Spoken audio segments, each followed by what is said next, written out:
Hello, John Talley here with Partzilla.com. Today I'm going to show you how to install a secondary battery on our 2018 Kawasaki Mule Pro-FXT. Not that tough to do. I just need to go gather up my parts and tools and I'll show you how to get it done.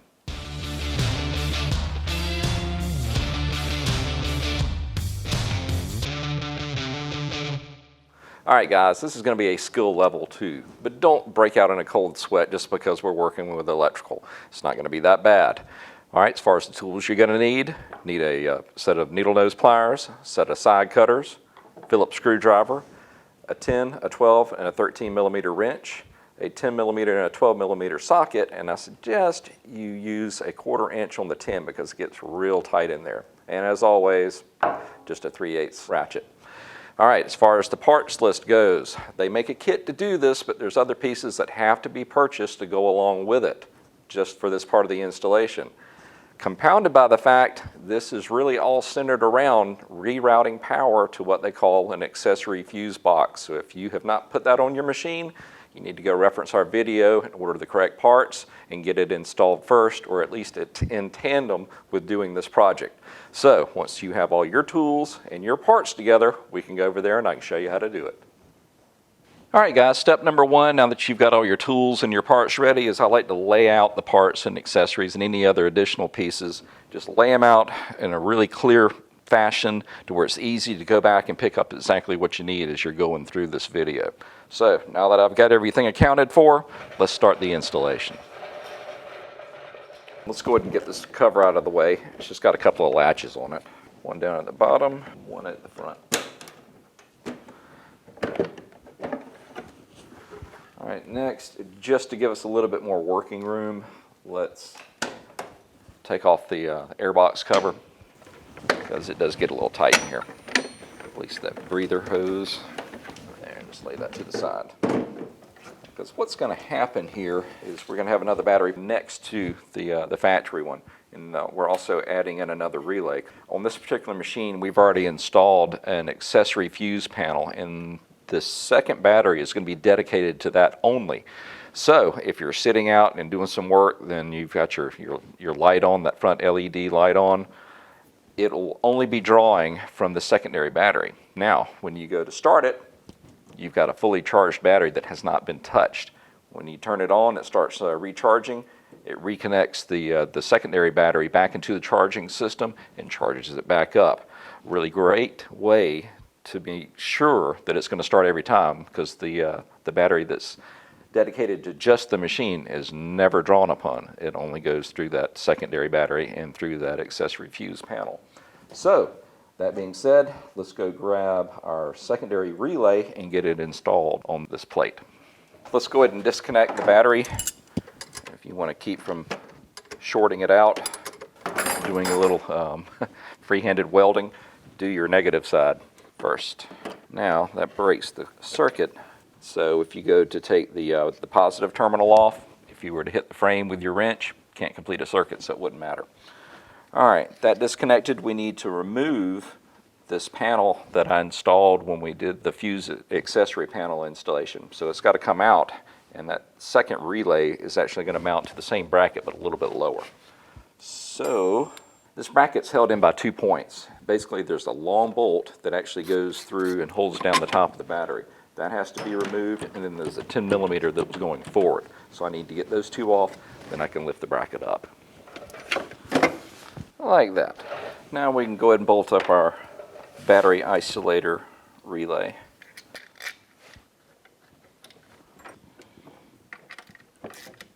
Alright, next we need to remove this ground bolt right here and add to it our ground wire as well as this black wire from the secondary relay. So we have 1, 2, 3 wires on this side, and it's going to go through the mounting bracket. And now on the other side, I need to reconnect the ground wire, and then don't forget this lock washer and then the nut.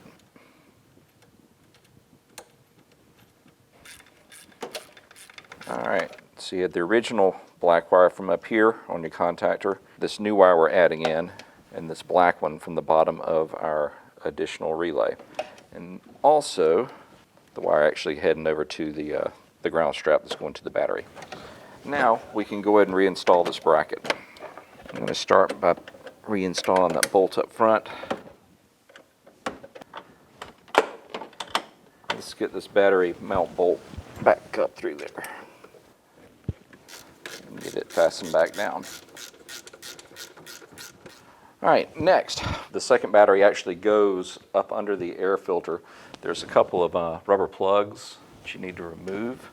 One toward the outside and the other one toward the inside, because that's where your mounting bolts are going to come up. Alright, let's go ahead and get this rubber damper in place. Just center it the best you can in between those two holes on that bottom tray. What we need to do next is go ahead and put on this upper damper, which is going to make contact with the top of the battery.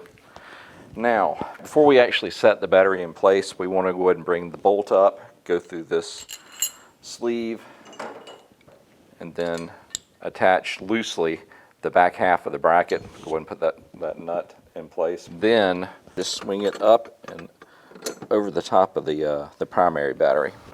Slide the battery in and then tighten it down.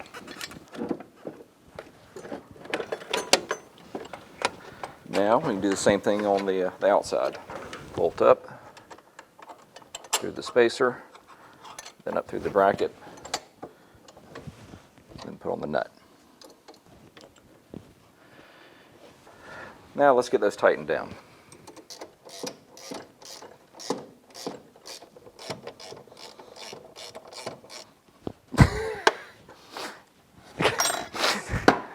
I almost couldn't pull my hand out.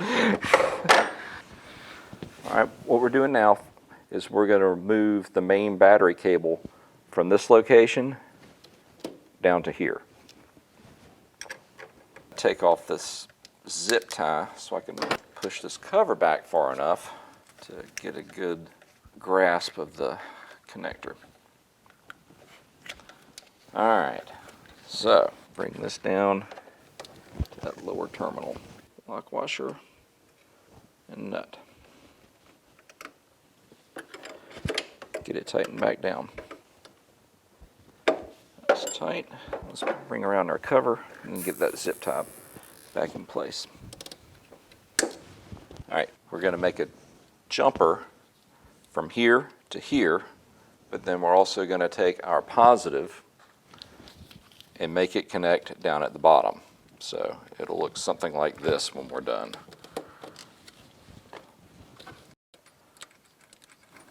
Alright, that wire drops out like so. Then we've got a jumper. Get our lock washer and our nut back on. Now the other half of the jumper goes up here. Now we can tighten it down. Now we want to take this wire with the bullet connection on it, connect to the red one down at the bottom. May need to grab this with a couple of pair of pliers because it really needs to snap all the way in. There we go. That needs to connect to this trigger point right here. Next, let's go ahead and do our positive. Make sure you got the right one to the auxiliary battery. Get this cover on before we do it.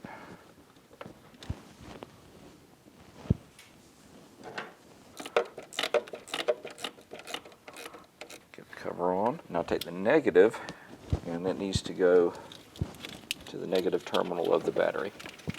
Alright guys, I'm actually going to take this air intake the rest of the way off because there's no way I can get my hands up in there to do this. Now we got a little bit of working room. Let's get this bolted on down.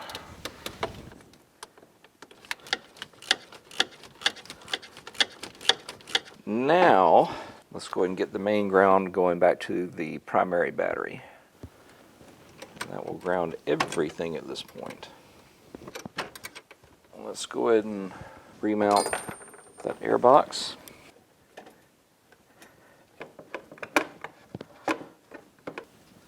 Get our air filter back in. Cover clip back on.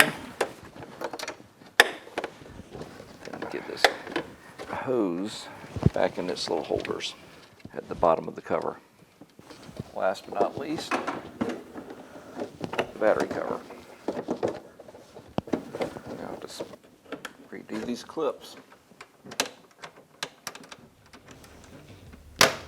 Well, all right, guys, that pretty much wraps this one up.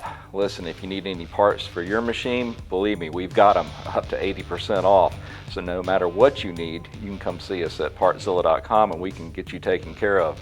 Listen, if you have any questions or comments about this procedure, leave them in the section below and I'll do my best to answer them. Till next time, we just want to say thank you for shopping at Partzilla, and we will see you in the next video.